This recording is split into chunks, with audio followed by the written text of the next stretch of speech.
Whoa. I'm running short of words right now, but I cannot afford this because I have to speak. Thank you so much for all the love, for all the warmth. Thank you for accepting me. Thank you very much.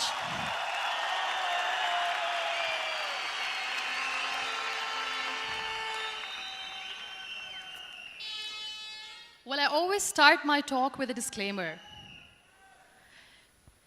And that disclaimer is that I've never claimed to be a motivational speaker. Yes, I do speak, but I feel more like a storyteller because wherever I go, I share a story with everyone. Well, it is a story of a woman whose perfectly imperfect life made her who and what she is today. It's the story of a woman who, in pursuit of her dreams and aspirations, made other people realize that if you think that your life is hard and you're giving up on that because you think your life is unfair, think again. Because when you think that way, you are being unfair to your own self. It's the story of a woman who made people realize that sometimes problems are not too big. We are too small because we cannot handle them.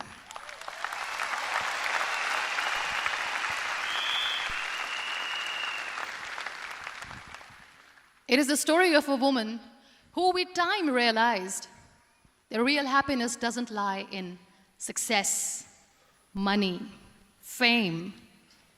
It lies within. Real happiness lies in gratitude. So I am here, and I'm going to share the story of that woman. That is my story. The story of gratitude.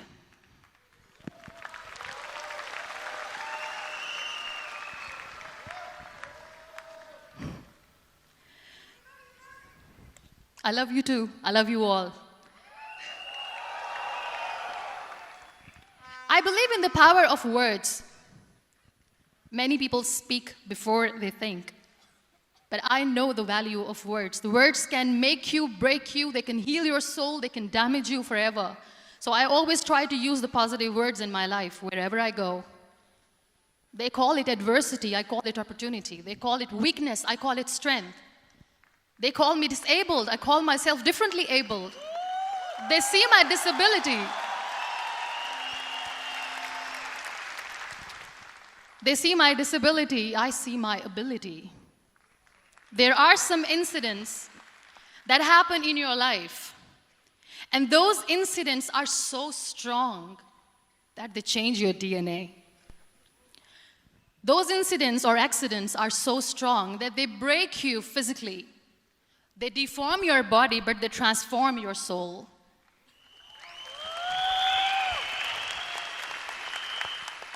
Those incidents break you, deform you, but they mold you into the best version of you.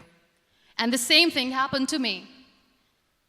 And I'm going to share what exactly happened to me. I was 18 years old when I got married. And this thing I'm sharing for the very first time on an international level. I was 18 years old when I got married. I belonged to a very conservative family, a Baloch family, where good daughters never say no to their parents. My father wanted me to get married. And all I said was, if that makes you happy, I'll say yes. And of course, it was never a happy marriage. Just about after 2 years of getting married, about 9 years ago, I met a car accident.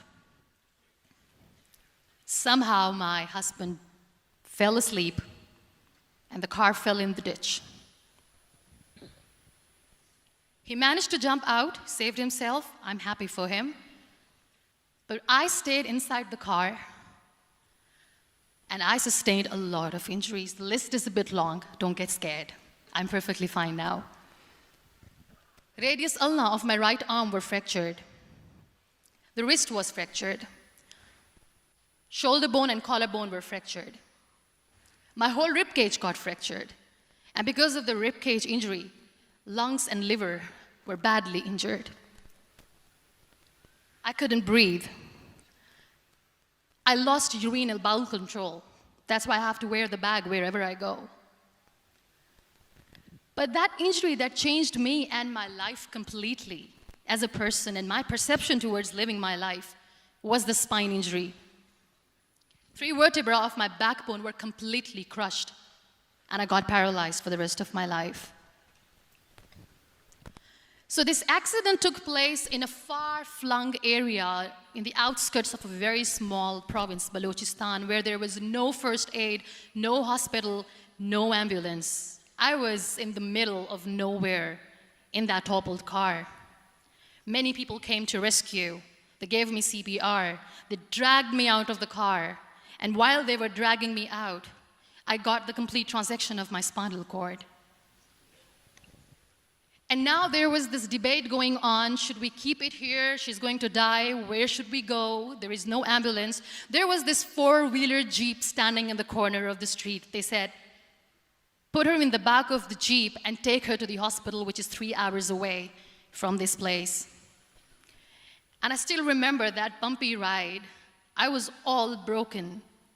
They threw me at the back of the Jeep and they rushed me to the hospital. That is where I realized that my half body was fractured and half was paralyzed.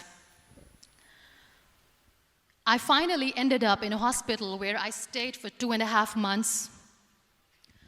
I underwent multiple surgeries.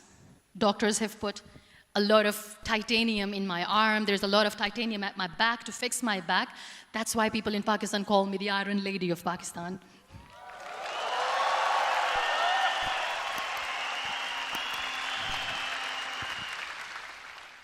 Sometimes I wonder how easy it is for me to describe all this all over again. And somebody has rightly said that when you share your story and it doesn't make you cry, that means you have healed.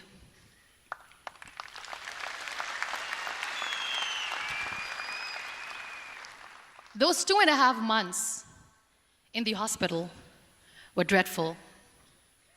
I will not make up stories just to inspire you. I was at the verge of despair.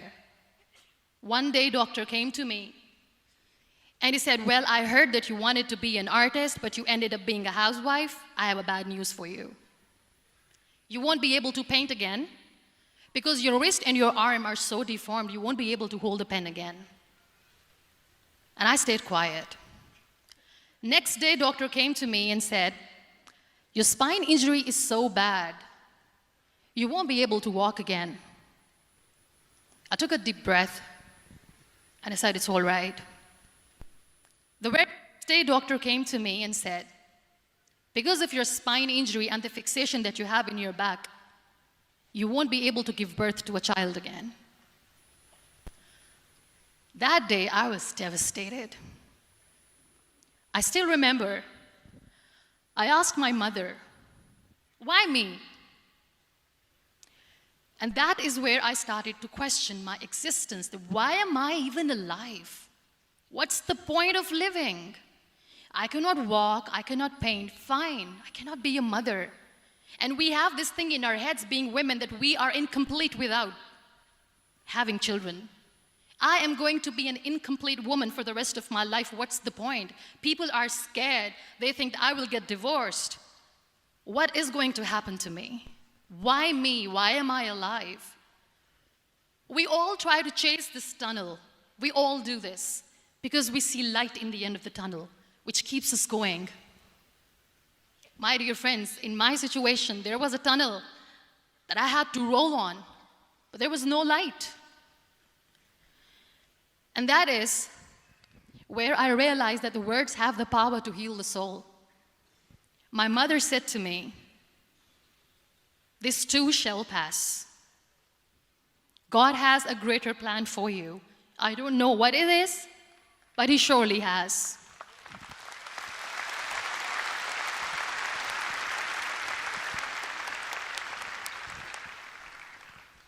And in all that distress and grief, somehow or the other, those words were so magical that they kept me going. I was trying to put that smile on my face all the time, was hiding. It was so hard to hide the pain, which was there. But all I knew was that if I will give up, my mother and my brothers will give up too. I cannot see them crying with me. So what kept me going was, one day I asked my brothers, I know I have a deformed hand, but I'm tired of looking at these white walls in the hospital and wearing these white scrubs. I'm getting tired of this. I want to add more colors to my life. I want to do something. Bring me some colors. Bring me some small canvas. I want to paint. So the very first painting I made was on my deathbed, where I painted for the very first time. It was not just an art piece or just my passion. It was my therapy. What an amazing therapy it was. Without uttering a single word, I could paint my heart out. I could share my story. People used to come and say, what lovely painting, so much color. Nobody could see the grief in it. Only I could. So that's how I spent 2.5 months in my hospital, crying, never complaining or whining, but painting. And then I was discharged, and I went back home. And I went back home, and I realized that I have developed a lot of pressure ulcers on my back and on my hip bone. I was unable to sit. There were a lot of infections in my body, a lot of allergies. So doctors wanted me to lie down on the bed straight for not 6 months, for not 1 year, for 2 years. I was bedridden, confined in that one room, looking outside the window, listening to the birds chirping, and thinking maybe there will be a time when we'll be going out with the family and enjoying the nature. That was the time where I realized how lucky people are, but they don't realize. That is the time where I realized that the day I'm going to sit, I'm going to share this pain with everyone to make them realize how blessed they are, and they don't even consider them lucky. There are always turning points in your life. There was a rebirth day that I celebrated. After 2 years and 2.5 months, when I was able to sit on a wheelchair, that was the day when I had the rebirth. I was a completely different person. I still remember the day I sat on the wheelchair for the first time, knowing that I'm never going to leave this, knowing that I won't be able to walk for the rest of my life. I saw myself in the mirror, and I talked to myself. And I still remember what I said. I cannot wait for a miracle to come and make me walk. I cannot sit in the corner of the room crying, cribbing, and begging for mercy because nobody has time. So I have to accept myself the way I am. The sooner, the better. So I applied the lip color for the first time.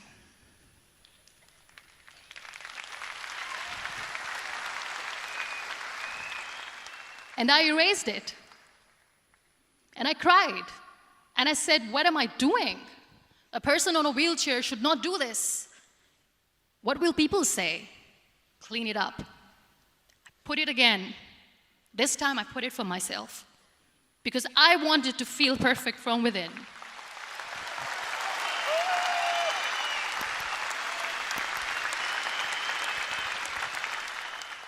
And that day I decided that I'm going to live life for myself. I am not going to be that perfect person for someone. I am just going to take this moment and I will make it perfect for myself. And you know how it all began? That day I decided that I'm going to fight my fears. We all have fears. Fear of unknown, fear of known, fear of losing people, fear of losing health, money. We want to excel in career, we want to become famous, we want to get money. We are scared all the time. So I wrote down one by one all those fears, and I decided that I'm going to overcome these fears one at a time. You know what was my biggest fear? Divorce. I couldn't stand this word. I was trying to cling on to this person who didn't want me anymore, but I said no. I have to make it work. But the day I decided that this is nothing but my fear, I liberated myself by setting him free. And I made myself emotionally so strong that the day I got the news that he's getting married, I sent him a text that I'm so happy for you and I wish you all the best. And he knows that I pray for him today.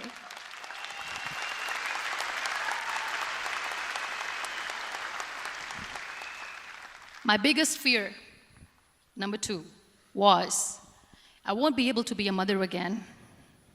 And that was quite devastating for me. But then I realized there are so many children in the world, all they want is acceptance. So there is no point of crying, just go and adopt one. And that's what I did.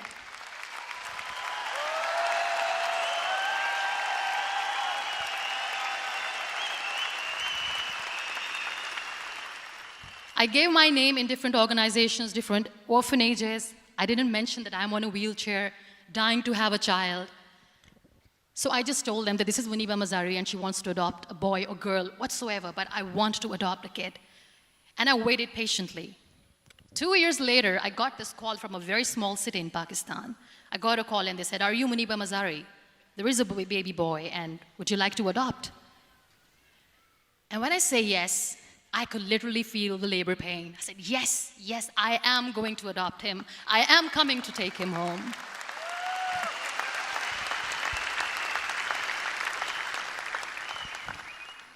And when I reached there, the man was sitting and he was looking at me from head to toe. And in back of my head, I kept thinking that, oh my God, he's going to say she's on the wheelchair, she doesn't deserve it. How is she going to take care of him? And I looked at him and I said, do not judge me because I'm on the wheelchair. But you know what he said? He said, I know you will be the best mother of this child. You both are lucky to have each other.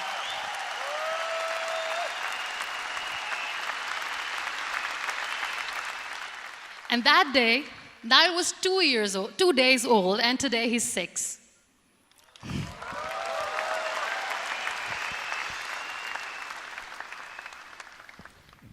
You'll be surprised to know another bigger fear that I had in me. It was facing people. I used to hide myself from people. When I was on bed for 2 years, I used to keep the door closed. I used to pretend that I'm not going to meet anyone, tell them that I'm sleeping. You know why? Because I couldn't stand that sympathy that they had for me. They used to treat me like a patient. When I used to smile, they used to look at me and say that, "You're smiling, are you okay?" I was tired of this question being asked, "Are you sick?" Well, a lady yesterday at the airport asked me, "Are you sick?" And I said, well, besides the spinal cord injury, I'm fine, I guess.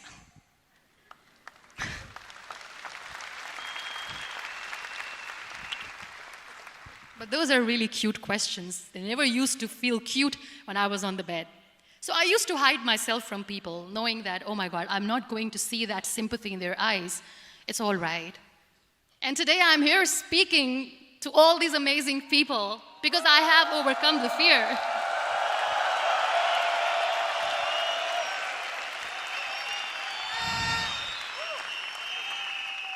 You know, when you end up being on the wheelchair, what's the most painful thing? That's another fear that people on the wheelchair or the people who are differently abled have in their hearts, but they never share. I'll share that with you. The lack of acceptance. People think that they will not be accepted by the people because we, in the world of perfect people, are imperfects. So I decided that instead of starting an NGO for disability awareness, which I know will not help anyone, I started to appear more in public. I started to paint. I always wanted to. I have done a lot of exhibitions. I'm Pakistan's first wheelchair-bound artist. I have done a lot of modeling campaigns, different campaigns for brands like Tony and Guy.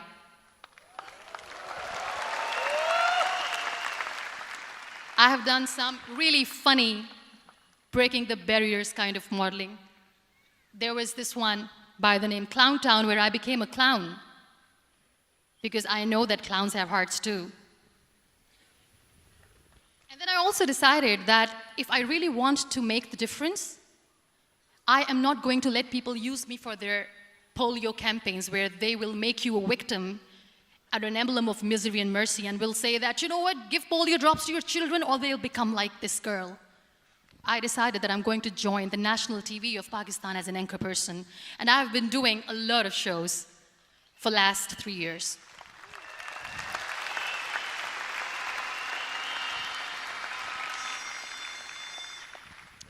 So when you accept yourself the way you are, the world recognizes you. It all starts from within. Thank you. I became the National Goodwill Ambassador for UN Women Pakistan, and now I speak for the rights of women, children. We talk about inclusion, diversity, gender equality, which is a must. I was featured in BBC 100 Women for 2015. I'm one of the Forbes 30 under 30 for 2016. And it all didn't happen alone. You all are thriving in your careers. You have bigger dreams and aspirations in life. Always remember one thing. On the road to success, there is always we, not me.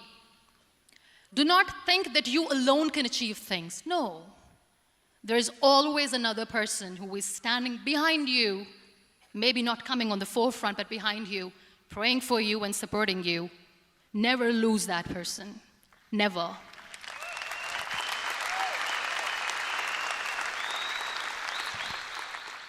No matter how much I say that I couldn't find a hero, so I became one, I still want to recognize those 3 people in my life who literally changed my life completely, and I get inspiration from them every single day. Waleed Khan.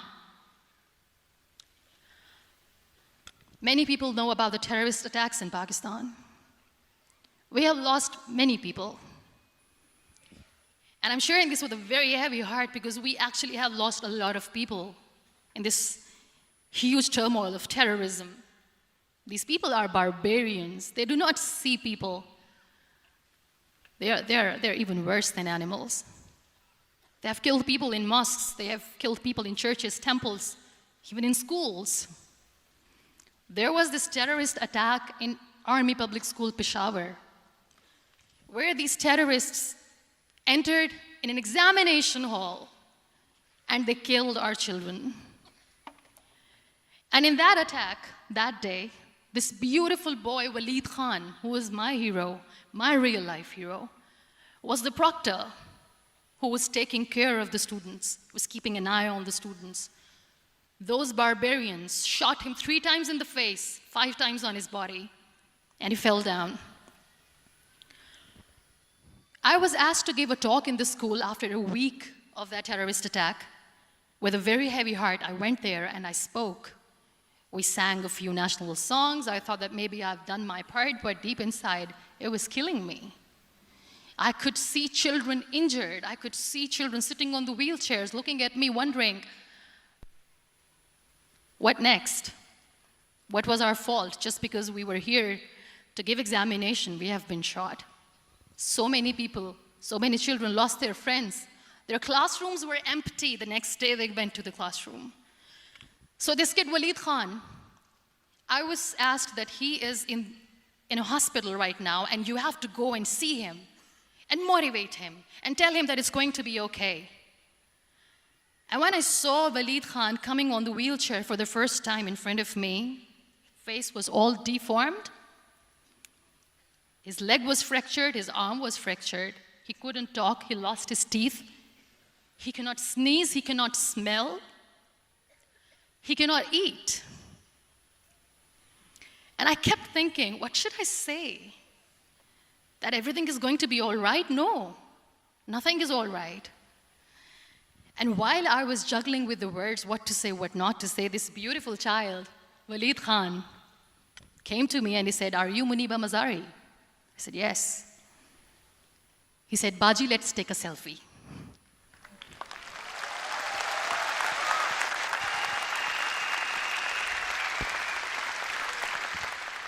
And with that beautiful, toothless smile of Waleed Khan, we took that beautiful selfie that I still have with me.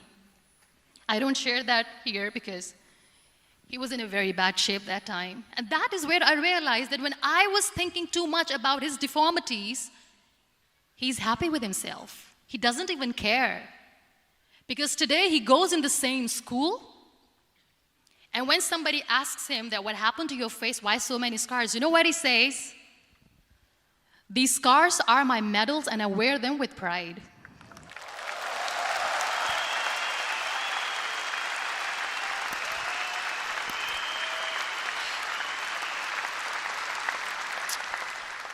And how beautifully he says the terrorists wanted me not to study. I am going to study. I will become a doctor one day.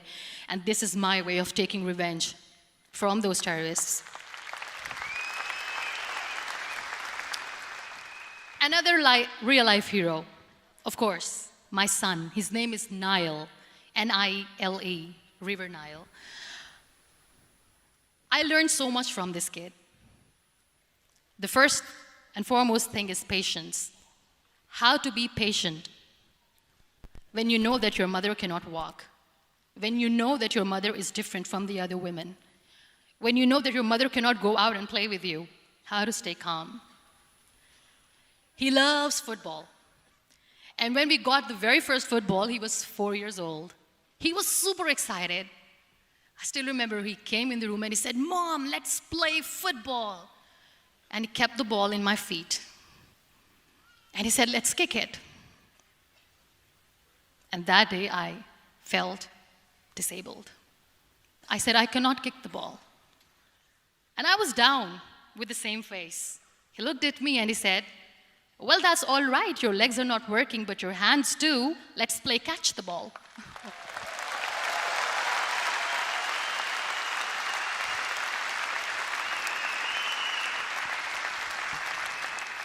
You know what? That day he made me realize that when you think your glass is half empty, come on, your glass is half full.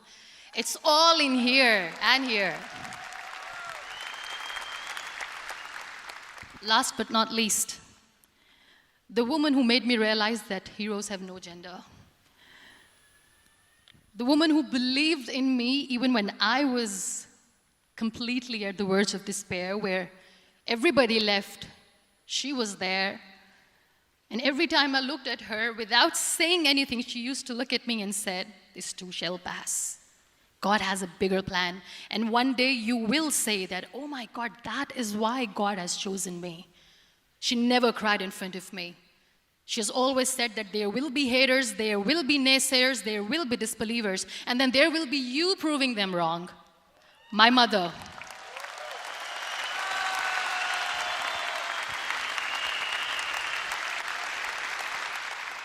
Whatever I am today, I'm nothing without her. I'm nothing without her. Thank you, Mama. I wish you were here. Thank you for making me who I am today.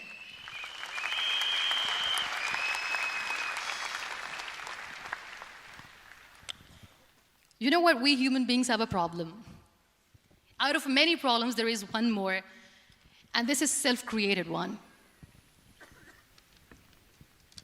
We always expect ease from life.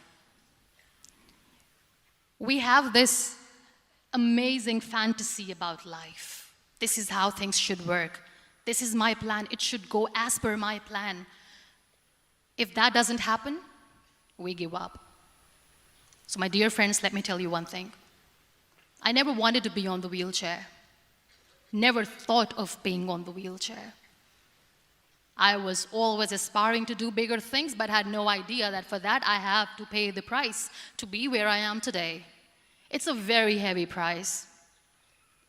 This life is a test and a trial, and tests or trials are never supposed to be easy. So when you're expecting ease from life, and life gives you lemons, then you make the lemonade, and then do not blame life for that, because you were expecting ease from a trial. Trials make you a stronger, better person. Life is a trial, and with time you realize that.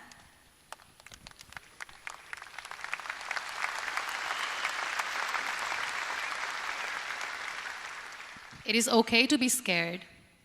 It is okay to cry. Everything is okay, but giving up should not be an option. They always say that failure is not an option. Failure should be an option, because when you fail, you get up, and then you fail, and then you get up, and that keeps you going. That's how humans are strong.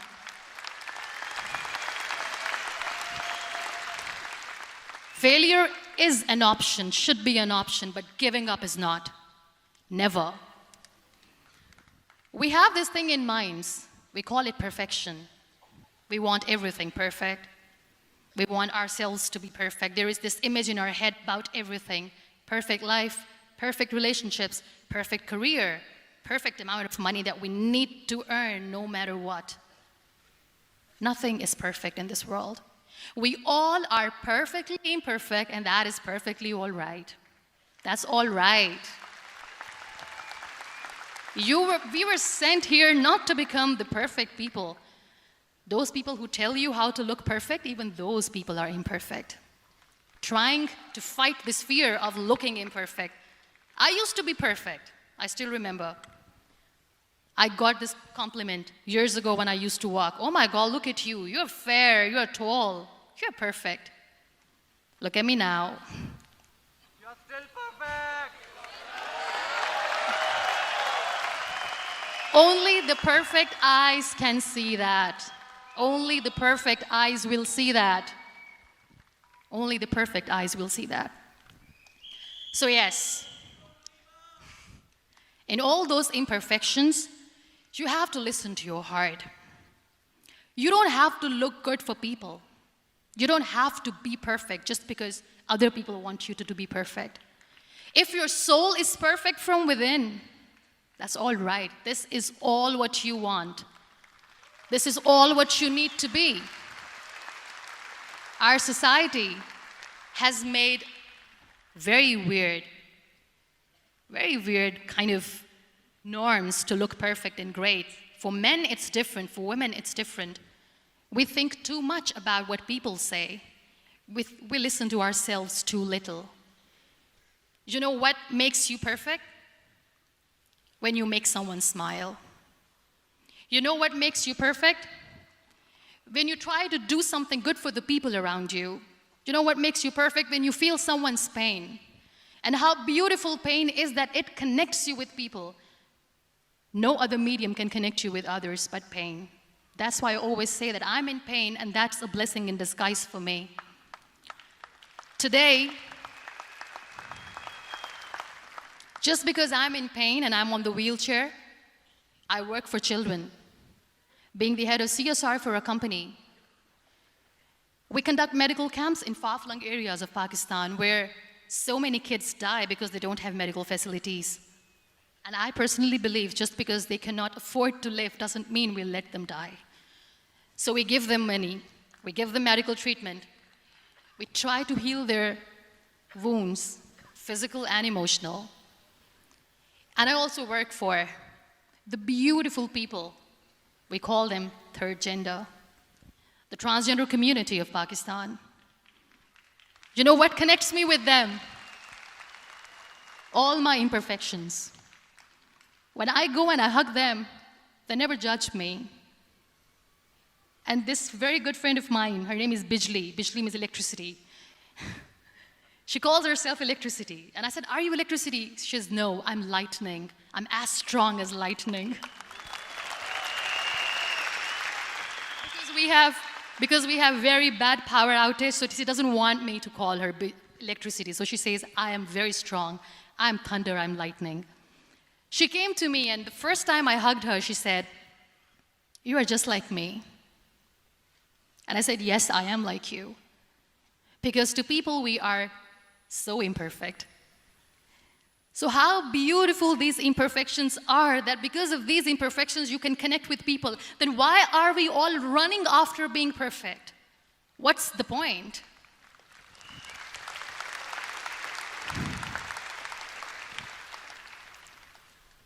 Every time I go in public, I always smile.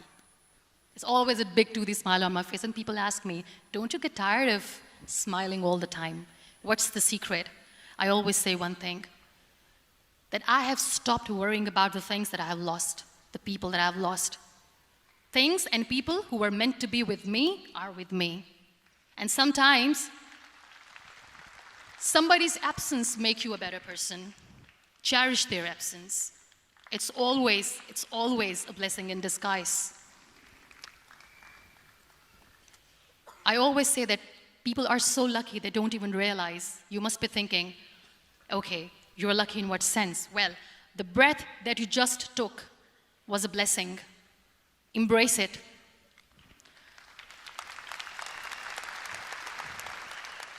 There are so many people in the world who are dreaming to live a life that you are living right now. You have no idea. Embrace each and every breath that you are taking. Celebrate your life. Live it. Don't die before your death. We all die.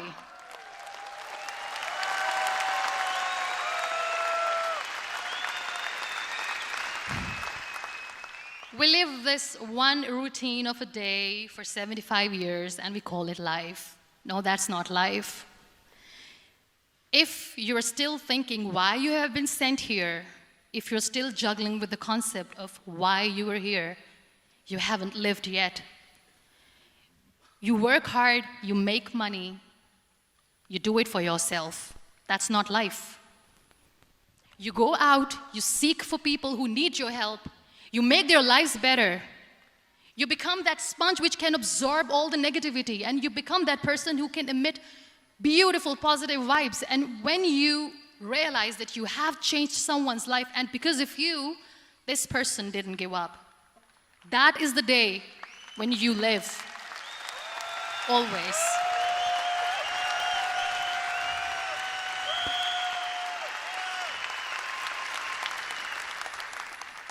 We were talking about gratitude, why I smile all the time. I cry all night when nobody sees me, because I'm a human and I have to keep the balance. And I smile all day because I know that if I will smile, I can make people smile. That keeps me going.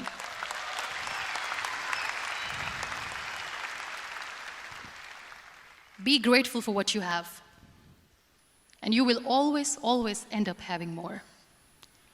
But if you'll cry and if you'll crib for the little things that you don't have or the things that you have lost, you will never ever have enough. Sometimes we are too busy thinking about the things that we don't have that we forget to cherish the blessings that we have. I'm not saying that I'm not healthy and that makes me unlucky, but yes, it is hard. It is hard when I say that I cannot walk. It is hard to say when I wear this bag. It hurts. But I have to keep going, because never giving up is the way to live, always.